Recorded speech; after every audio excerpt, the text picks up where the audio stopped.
but welcome to everyone. Thank you very much for joining me today. As Brandy mentioned, I will be talking to you today about grasshoppers. And I hope that at the end of my presentation, you will have a thorough overview of the importance of this group, especially here for us in the West. I won't go into details about my professional experience because Brandy kindly already read about that, but I just wanted to tell you who I am. I'm really a mix of a researcher, an extension, and an administrator. I have over 20 years of research and extension experience, mainly in irrigated crops, including several row crops.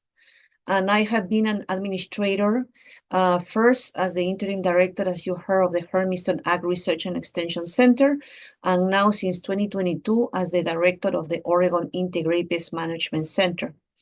And at the bottom of the screen here, you can see a couple of QR codes if you want to read a little bit more about me and what I do. And actually, if you have your phone handy, I will be showing several QR codes throughout my presentation because we have 1 hour together and I have a lot of things that I would like to share with you. But in some instances, I will probably do it very superficially, but I will give you the chance to take pictures of where I'm taking this information from.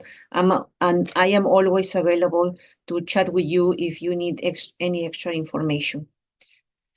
Today, my goal for this presentation, it is first to be to kind of convince you why it's so important to talk about grasshoppers. My presentation will be very focused about grasshoppers in the Pacific Northwest. I will briefly touch about which are the most important grasshopper species, but at the end, all these pieces are going to allow us to have a better idea in how to create integrated pest management programs, which I always define as putting different pieces of a puzzle, with the knowledge, with the training, with all information that we gather to be able to create such successful programs to control pest problems, in this case, grasshoppers. So let's start discussing why are we talking about grasshoppers. I want everybody to be aware, if this will be an in-person class, I will be probably asking you this question directly. I hope everybody understands that grasshoppers play an important role in the ecosystem. Even though we probably perceive them mostly as pests, actually they can also be considered beneficials, and I will talk about this later. But at the end, I think by knowing the power of the science behind knowing the biology, the ecology of grasshoppers in general, that information is going to help us predict pest incidents. And I will also touch about this point later on my presentation. But I mentioned grasshoppers, but I want to make sure that we all understand what kind of group are we talking about.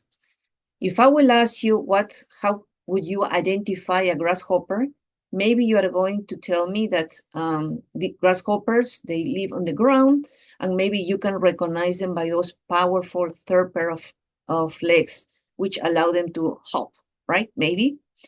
And I have a couple of slides kind of to describe grasshoppers in the larger context, because grasshoppers, obviously, they are insects, which belong to the class Insecta.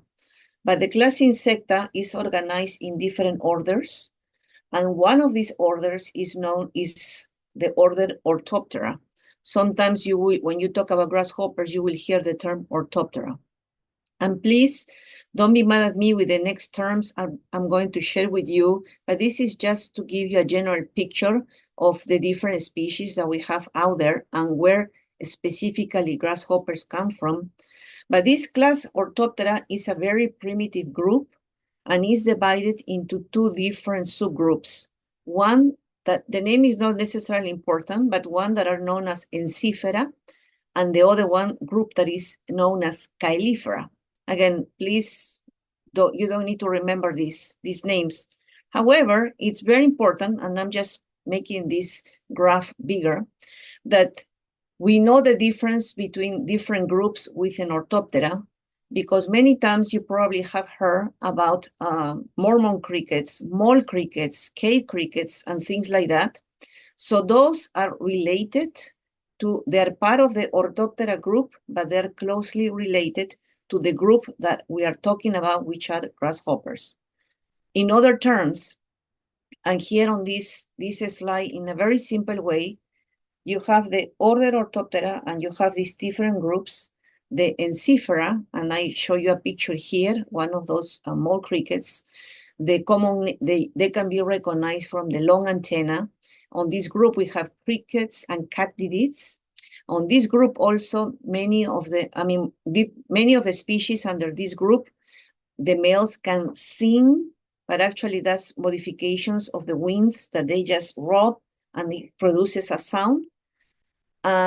And also, they can be recognized because the females have a very pronounced ovipositor, which is how they help them lay their eggs. And a picture of that is this one. This is just the tip of the abdomen of groups on the left-hand side, Ensiphera.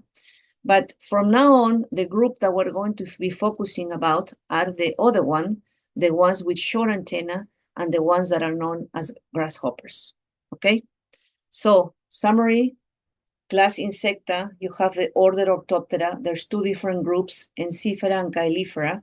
Ensiphera, you do have some that also sometimes are grouped with grasshopper, but are long. You recognize them because of the long antenna, while the short antenna are the grasshoppers. Just a couple of slides about these other ones that sometimes they are grouped with the grasshoppers.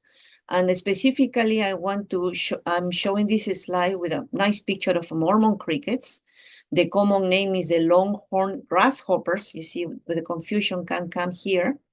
And these are also very important because a lot of the programs at the state level also target in monitoring these insects, because when they do outbreak, which in general may be rare compared to grasshoppers outbreaks, they do come out in very large numbers that cause a lot of popular attention. This group of the Mormon crickets, they feed on weeds, shrubs, and actually they also eat other insects, okay? And as I mentioned earlier, they migrate in bands. And I will guide you, and this is one of the QR codes that I mentioned that I'm sharing with you, that there is a lot of information specifically about this group, but this group is not the one that I'm going to be talking about to you today, because from now on, the remaining of my presentation will be focusing on grasshoppers. And hopefully you are enjoying this beautiful picture that I found online. And this group is probably one of the most primitive groups within the whole class of Insecta. And if you pay attention to the details of these pictures, you can see several segments on the face that are described here, and you don't need to remember, but just for you to be aware the complexity of this order and how primitive they are. As I said, grasshoppers are a very primitive group, and they are characterized by complexity like this. But if we move forward to most advanced group like bees, you won't see this complexity on the morphology of them that help us identify them relatively easier than older groups.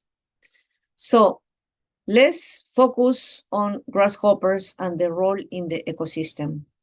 And here I'm listing only 4, but there are 5 of those, but there are many more. So the role of grasshoppers in general can be summarized into the role in the nutrient cycle as a food source, plant growth regulators, soil aeration, pollination.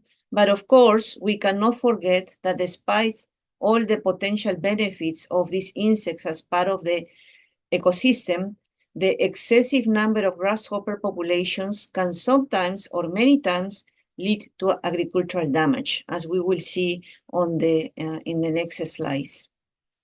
So let's talk just a little bit about what do I mean by nutrient recycling. And this is a beautiful picture of a grasshopper eating, right? That's what they do. We all have to eat. They have to feed. They have to survive. So grasshoppers consume a lot of plant material. So after they eat, obviously they break it. They use what they need nutrients-wise, but they break it down, and all the returning nutrients, they go into the soil as through their waste, the frass. But when they go into the soil, they're enriching the ecosystem. So that's the main message about the positive thing about grasshoppers, especially when they're in large numbers. So that's one thing. Another importance of this group is as a food source. They are a primary food source of many predators, including birds, reptiles, amphibians, spiders, and small mammals. However, they are also used as a source of food for humans. And here at the bottom of the screen, and I'm afraid to switch from my share screen to the video, if you Google grasshoppers as a food source, you will see a lot of these videos where they show you, even teach you how to prepare grasshoppers.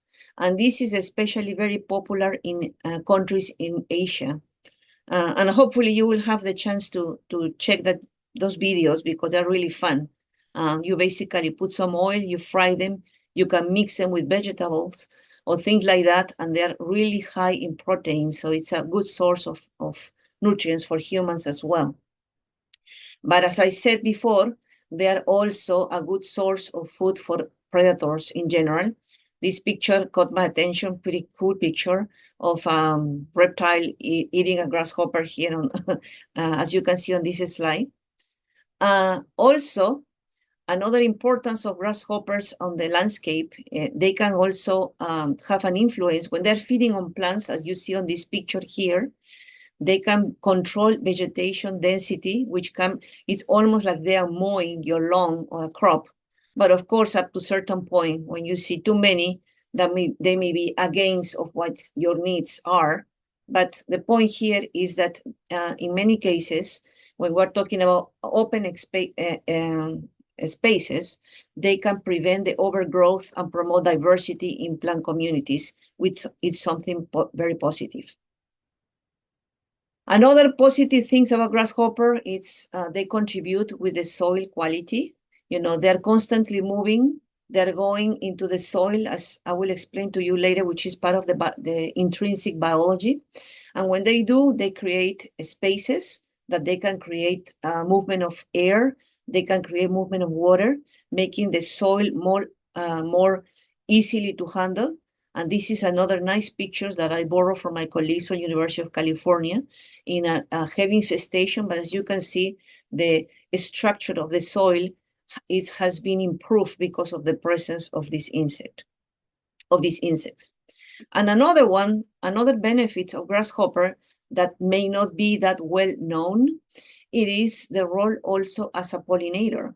And I went online and I tried to find information if there are any US groups that are working on grasshopper as pollinators, but I was not able to find that information. But if any of you know about this, I will be happy to get that info. But you know, they are not, of course, as efficient as a bee or any of bee-related group pollinators, but definitely grasshoppers contribute to pollination by feeding on flowers. And when they move from plant to plant, they are also transferring pollen.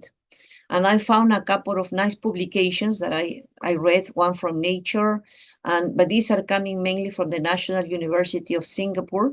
There is a couple of groups that are really focusing on studying the role of grasshoppers and crickets. Remember, I explained to you at the beginning that are related groups of grasshoppers and the hidden role of these two different groups into pollination. So that I found that to be very cool. But again, let's not forget that despite all these benefits, the excessive grasshopper population can sometimes or many times lead to agricultural damage. And that's why we're talking about grasshoppers also, or I will be talking about grasshoppers in very much a lot of detail in the following minutes. This picture, I like it very much. This is coming from Ethiopia.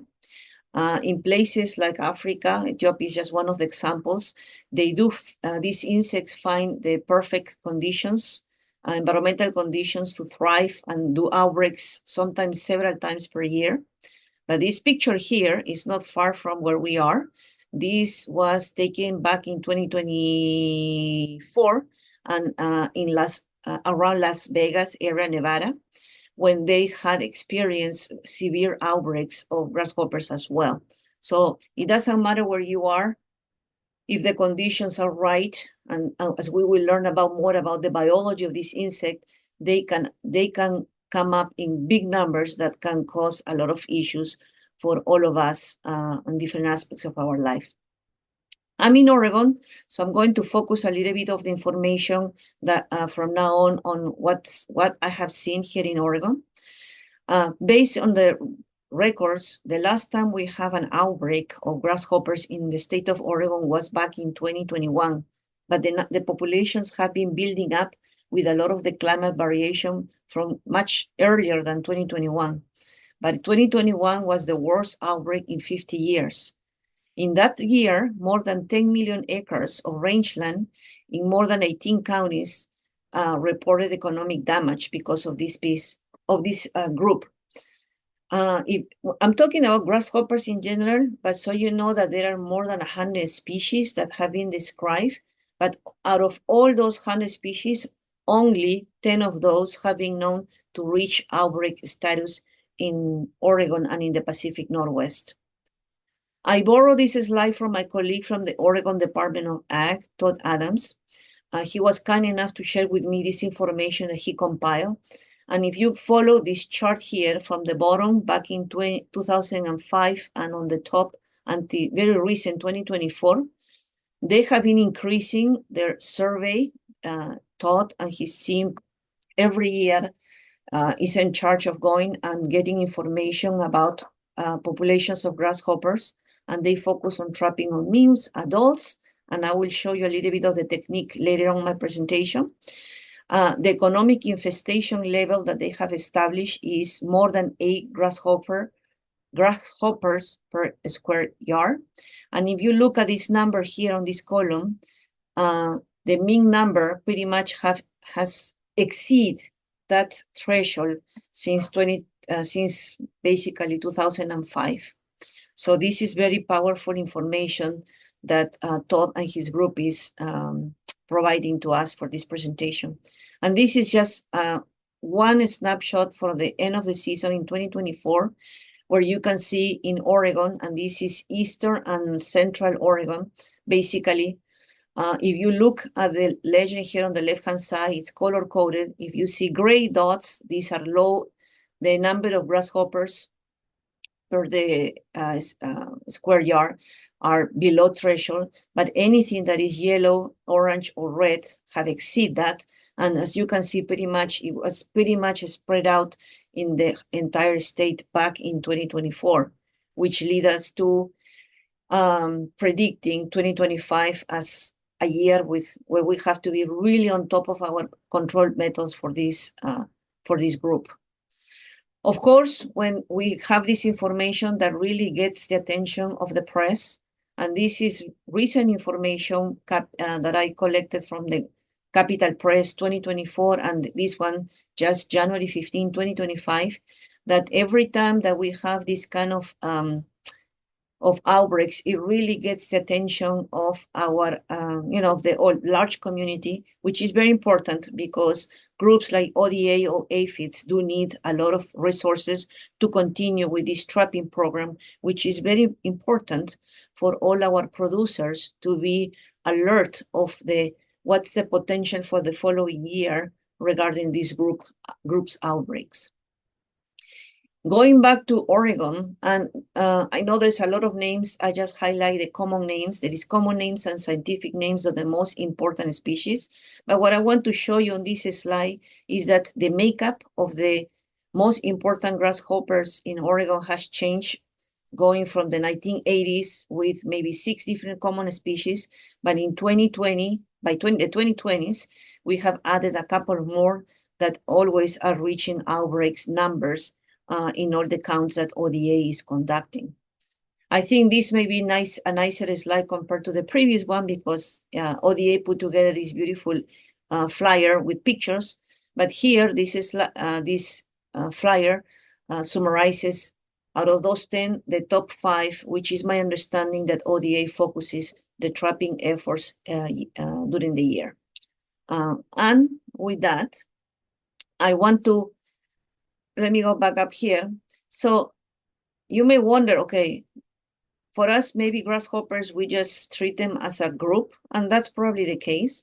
But I think it's very important to be able to differentiate species, and actually that is the basics of any integrated pest management program, because each of these individual groups, species groups here, they do have a different biology, and the different biology and ecology does have an effect in how do we have in our ability to select the best control options to control these different groups.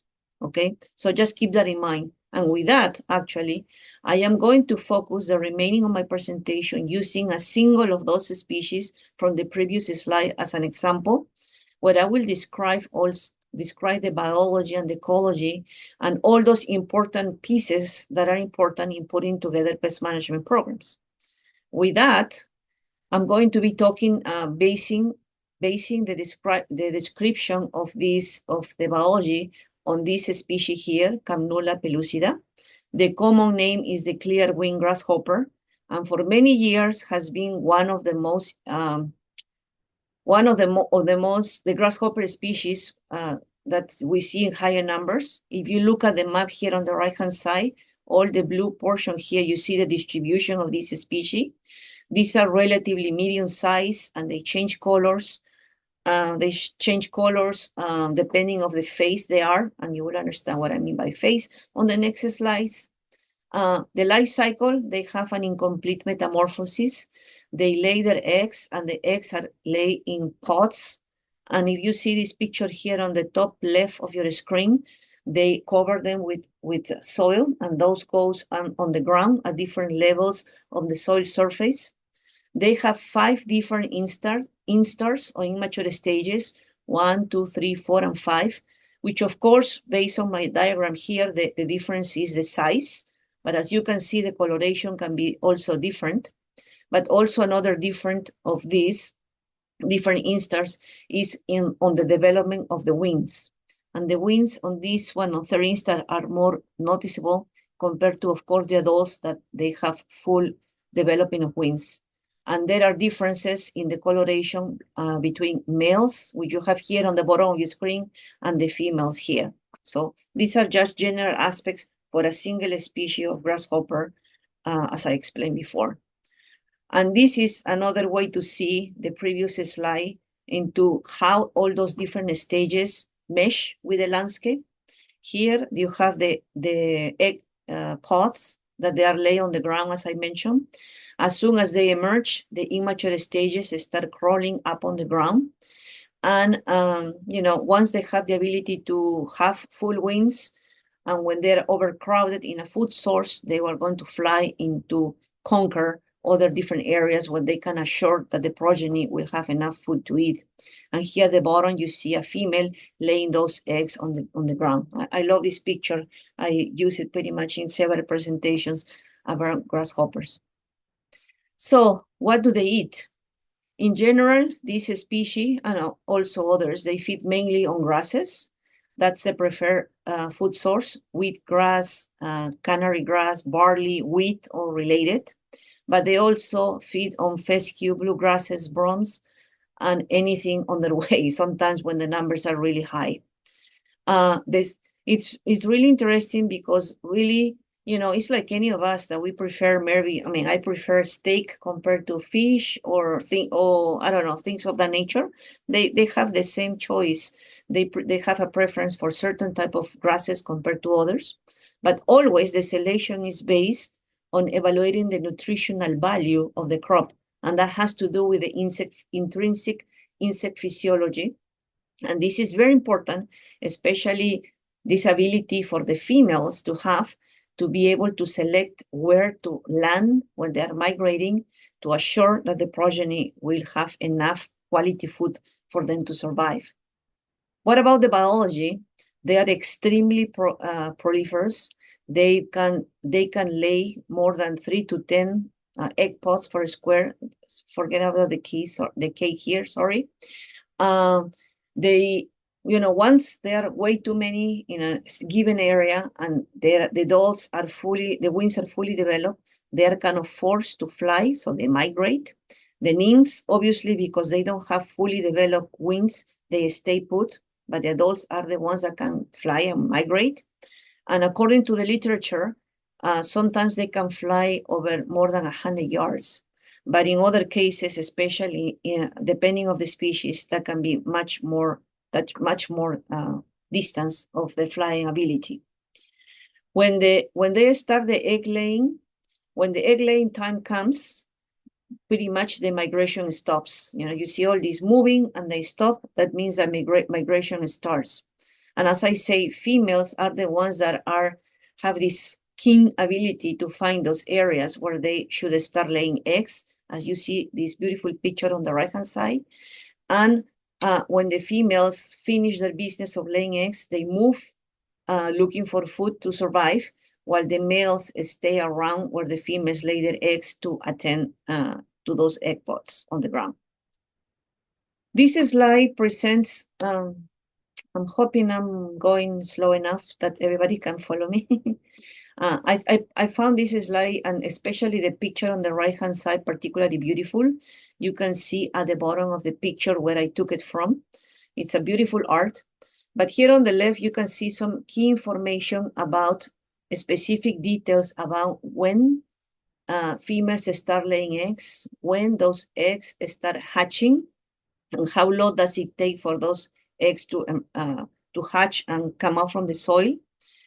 In general terms, when the soil temperature is above 55, it's kind of like the wake-up time when they start hatching and getting out from the soil if they already hatch and they're waiting there for the right temperature. But emergency occurs generally when the temperature is really warm. These insects in general have a very very strong difference between the activity. They are very active during the day unless it's extremely hot, and they are very inactive at night when the temperatures drop, especially in desertic areas like I'm thinking about Eastern Oregon. That is pretty clear that the difference in activity. And as temperature increases, grasshoppers start moving farther and farther. So there is a very strong correlation between all these parameters that I just described to you with the abiotic factors like temperature and humidity and things like that.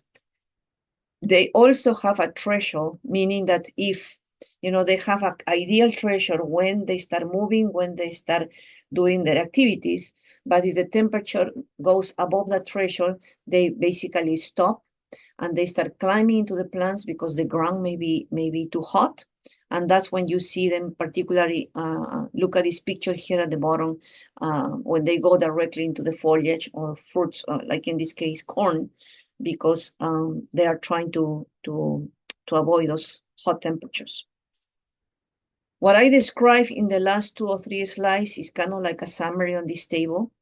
And, if you look at all the description of the activities, there is a lot of information. I took this from a colleague from the Wyoming Agricultural Experimental Station bulletin, and I'm pretty sure there's more updated information. Here on the left-hand side, you see the QR code. But basically, if you see each of these activities, you see that the nymphs and the adults have a cut-up temperature of the air, of the soil when they start moving. So why is all these details are so important?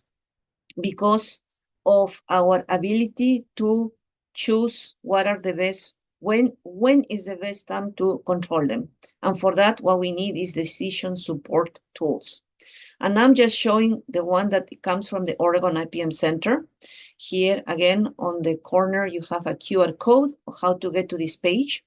But one of the, and there are many, of our decision support tools is our uspest.org. So if you take a picture of the QR code and you go into this page and you click that uspest.org link, you will go directly into this page. And we're working on making this page more appealing and more up-to-date. But basically, the more you use the system, the easier it gets, But basically, I will describe this decision support tool as the 1, 2, 3, 4 steps. And that goes with all these points here on the top. Why do I mean by 1, 2, 3, 4 steps? First, you have to select your weather station, the weather station that is closer where your operation is. Second, you have to select the model. We're talking about grasshoppers, and I'm going to move here. So I select the model, and I'm going to get two different type of information. One on the shape of a table, and here you can see the dates, maximum temperature, minimum, and this all information when those events. This is based on degree days, or you can also get information in the form of a graph. So it depends on your preference. And I know right now I'm going a little bit fast on this, but the IPM Center, if you go to the website, in the very near future, you will see short videos that will explain to you what I'm explaining to you, but in more details. Or if you visit our website, you will see that we are planning on several trainings where we can explain in more details about how this whole process works. But as I said, it's relatively simple, 1, 2, 3, 4. You select your station, your weather station closest to where you are. You select the model, which means which pest you are interested in. Obviously, the information that I just presented to you on the table and the graph is based on grasshoppers. And after you do that, you will have your information on a table, or you will have on the form of graph. And all this information is important because when you put all these pieces together, then we can tell you that grasshoppers outbreaks are really consigned with drought years. And that's information coming, knowing the biology, all those fun parameters that I described to you in my previous slides. Also, we know that low rainfall and warm spring support egg hatching. So if I use a decision support tool like this one, and this is an example, by the way, that I took from Central Oregon, but you can choose pretty much all the Pacific Northwest, depending on where you are. And another important thing that this information tells you is when these grasshoppers are going to start developing, when the temperature start increasing. And all this is really very important because when you know when all these steps on the life cycle of the insect are occurring, it's much easier to determine when will be the best time to do something to control it at the egg stage, at the nymphal stage, or so forth, which I will describe in the next slides. So a big summary so far of what I have talked about to all of you today.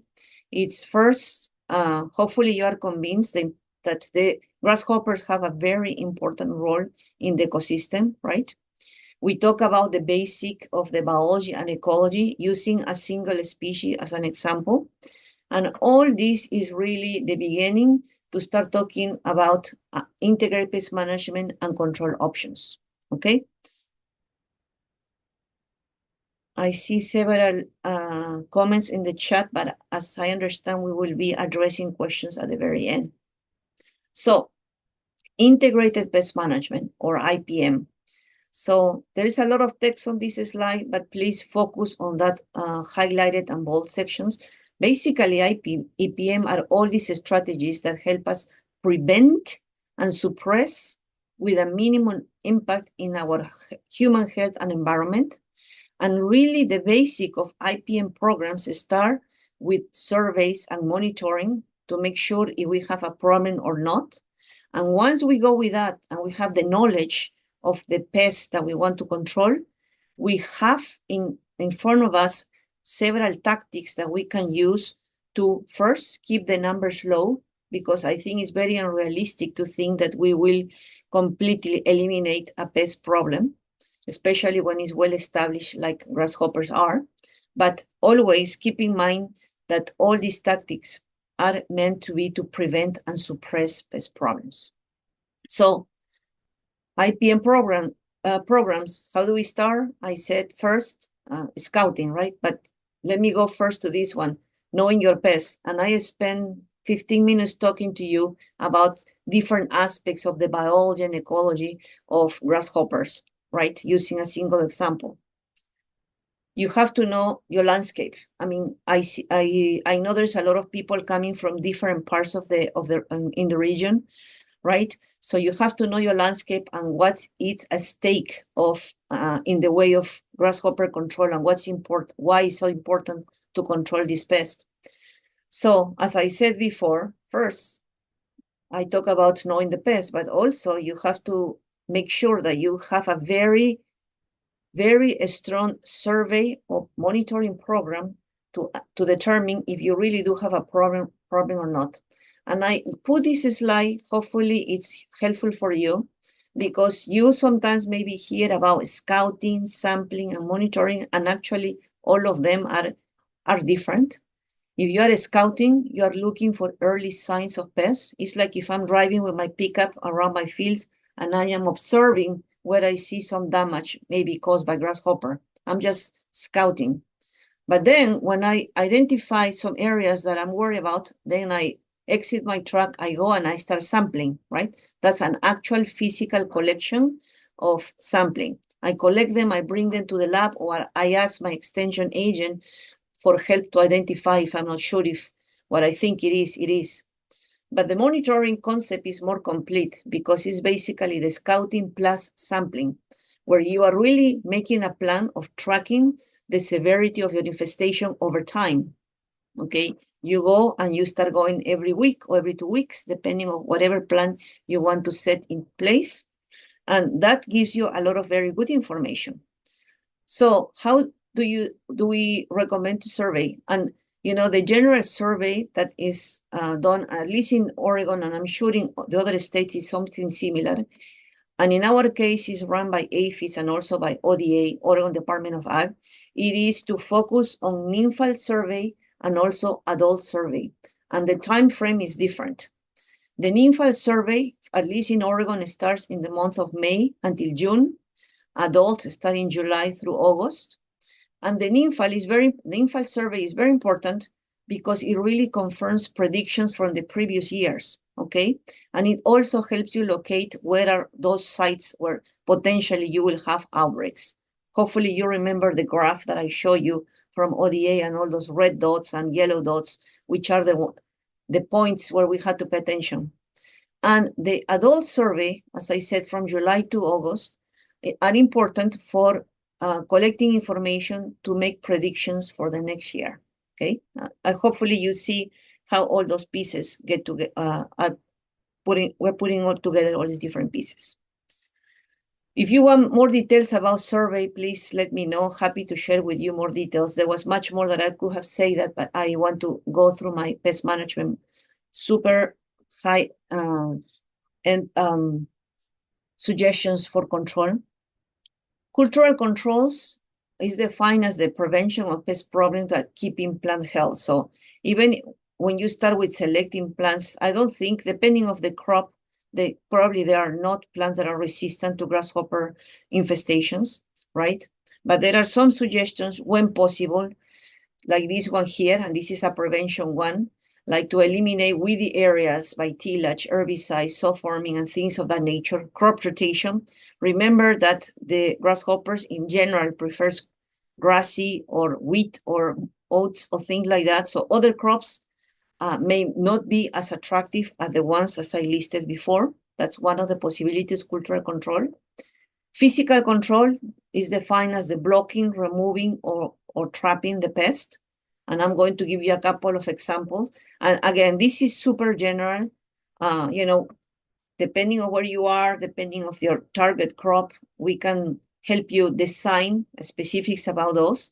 But in general terms, row covers or floating row covers are important if you have these issues in areas where you have high value crops, okay? Another physical control is hand picking, and sometimes this is doable and sometimes it's not. I'm originally from Peru, and I can tell you that this is a pastime for kids, when you go to farms in the middle of nowhere and you see grasshoppers hopping there, I remember used to play with friends there to who collects the more grasshoppers and put them on yards. But again, I'm just kidding here, but it's kind of serious. But hand picking also helps as well. Let's move on to another control method, which is biological control, which is the use of natural enemies to control pest problems. And really, biological control comes on different forms. And I really like this picture of these crows here because that takes me to the next slide. Here on the left-hand side, you see these gorgeous pictures that I found online of, I look like a hawk eating a grasshoppers. Look at this one here, eating a grasshoppers. Well, in general, what I'm trying to say here that there is a lot of different bird species do help us with naturally controlling grasshoppers. I found this nice piece coming from Utah about grasshoppers and crickets eating, and I was trying to get more scientific information about this, and there is actually plenty, but I think the pictures speak for themselves for this presentation right now. And also, there are also other ways of biological control, like botanical or products that are sold and are available, like Nosema is probably one of the most popular. It's a protozoan. It doesn't affect humans that handle them. It's a microorganism. It's very specific to grasshoppers. And here is a picture of grasshoppers covered with the white spores, which is a sign of this specific biological control. So, let's focus. I mean, there is probably, again, as I mentioned, this is a very general suggestions or recommendations for control. But probably the one that we pay a lot of attention are pesticides, of course. But I thought it was important to put this slide here just to make the differentiation, because I know online there's a very diverse audience. I don't know if there's homeowners, master gardeners, producers, field consultants, but just to cover all the bases, just make sure that you know that there is differences on pesticides. You are talking about commercial versus homeowner uses. Of course, there's difference if you are selecting organic versus synthetic pesticides.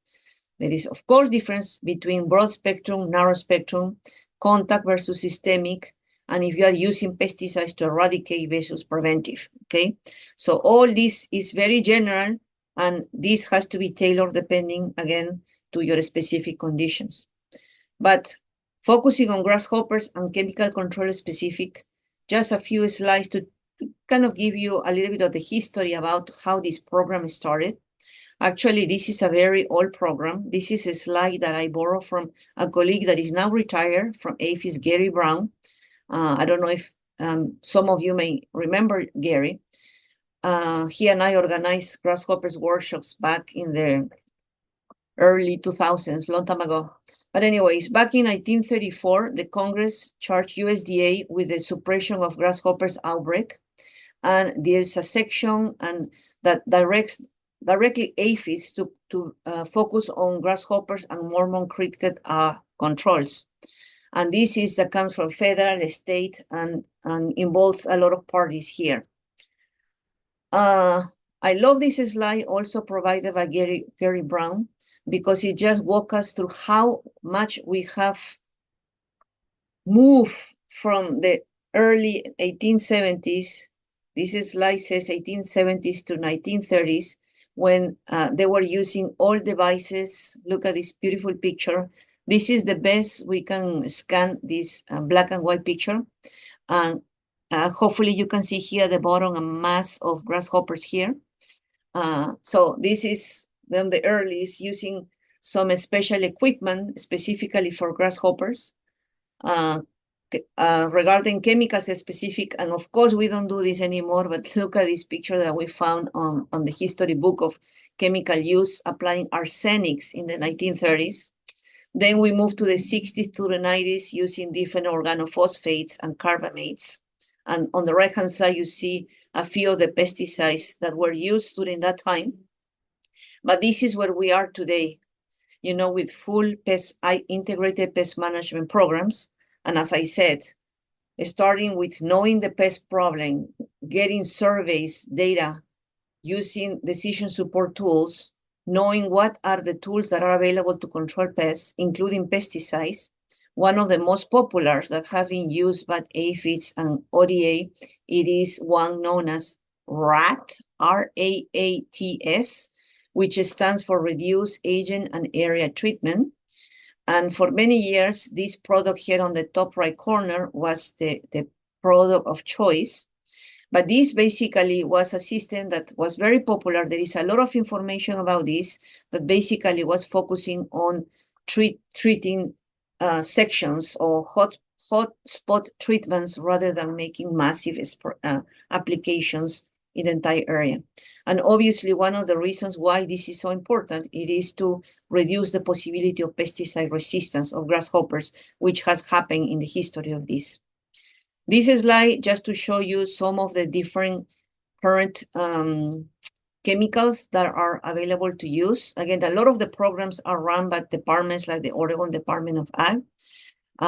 Depending, and please, because I know there's people from different states, you have to check this carefully on your with your extension agent, which are the pesticides that in your state you're allowed to use, and following the label, of course. But in the state of Oregon, malathion, for example, is still being used. Dimeline is still being used, and as far as we know, unless something happens, will continue to happen at the federal level. This program should continue in this year and in the future. Hopefully, you can see the importance and the power of data, and that's what our colleagues from APHIS and ODA have been doing all these years. Another summary about integrated pest management. IPM. The more I talk about pest management, and this is really my area of expertise, but IPM, the more I realize that pretty much all of us do pest management, even if we label it as IPM or not. But what is important for me and as an IPM specialist is for the audience, for our clientele to know that everything starts with the power of data. You start with your survey, you start with, we know how to identify pest problems, you know about all your options of control and the right selection. If you use pesticides, be mindful, depending on which state you are, to select the right pesticide for your needs. It's recommended this RAATS program. There is options like insect growth regulators, which are the ones that are using, which are effective, by the way, only for the immature stage. And that's why it's so important to know the phenology of the insect. Early detection of grasshopper is key, is really key.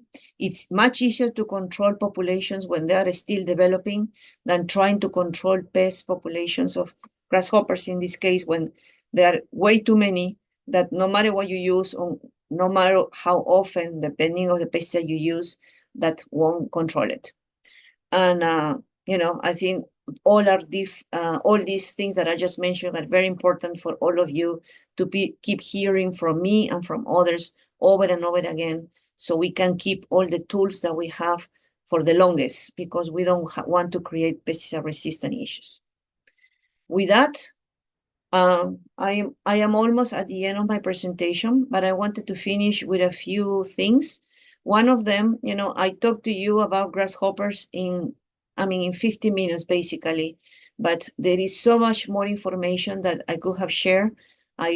Hopefully you are getting good key points from the entire presentation.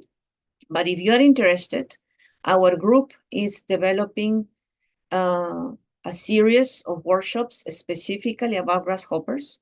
This was funded by the Western SERE, although we're in a pause of using federal funds from this one.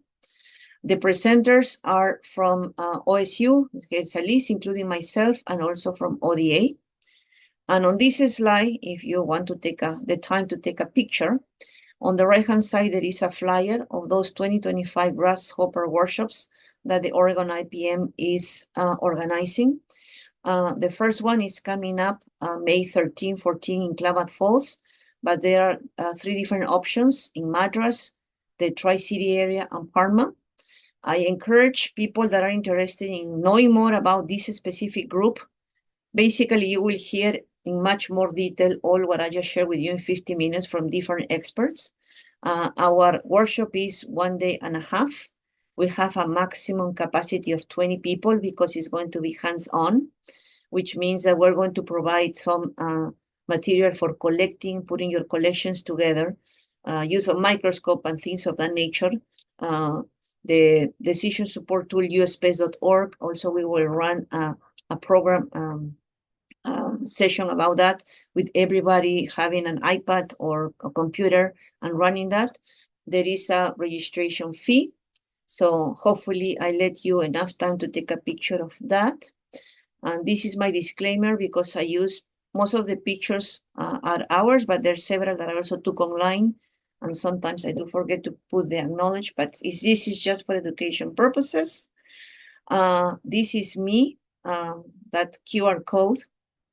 I hope you don't find so many QR codes annoying, but that will take you to my direct information, but I'm part of the Oregon IPM Center. And with that, I finish my presentation.